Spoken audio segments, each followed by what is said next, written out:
I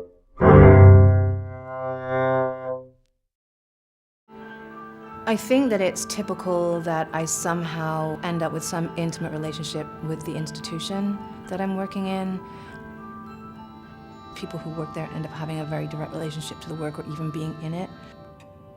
It's very important to me where I'm making the work that I'm making. My name's Sarah Michelson. I'm a choreographer. Yeah, I just started there. Ooh, I really like that. Jay Sanders, curator at the Whitney. He came to my house to talk to me about the Biennial. They had seen Devotion at the kitchen, so that's how it started. It was a very memorable meeting. Devotion turned out to be a series of work. The second one was called Study One, The American Dancer. That was the first one that happened here on the 4th floor at the Whitney Biennial. And then the dance called Four was the most recent one that happened here.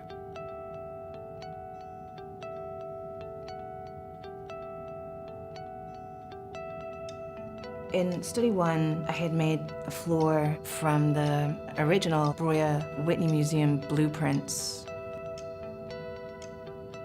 And so I'm forcing myself to think of different or better ways to say what I essentially always feel. That's how I feel. At the time, I thought it was so like ruling and articulate and clear. Like this is like the devotion of dance, the dance maker, the dancer, like these questions of, you know, a life's work in the theater.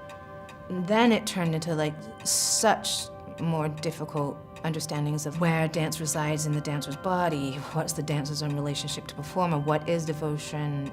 To me, it's like difficult questions. So they're all tied by this work ethic idea and what happens in the studio and what we're working on. I think those dancers and my relationship is central to the work. Among many things, one thing I hope that it is an exhibition of the dancer's devotion to dance. The Bucksbaum Award is an award to an artist who takes part in the Biennial. You get another show as part of it. That's why I came back. So I had to build a dance floor again for the 4th floor and struggled for quite a long time with what could that floor be now. I feel like there were 21 or 22 colors in those tiles on the 4th floor. It just felt really clear that we have to match the colors of this floor exactly. There's a lot of different ideas about like who would paint it and why. And then it became really clear that it could only be me and Jay and Greta Hartenstein.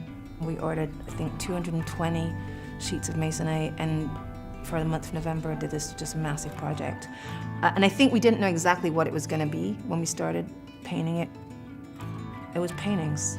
We made paintings, 220 paintings. It was like at the root of everything somehow, maybe the most important thing about that dance in some ways. I don't know if I actually know what the legacy of the Whitney Museum is actually, but I think I am satisfied with my own impressions of that. My impressions of what potentially that legacy has been and what it's led to and the place of this museum inside the city. Somehow I took that very personally. My role in this museum is an artist, but I can walk in here and I feel welcomed by everybody. It's kind of a lifelong welcome.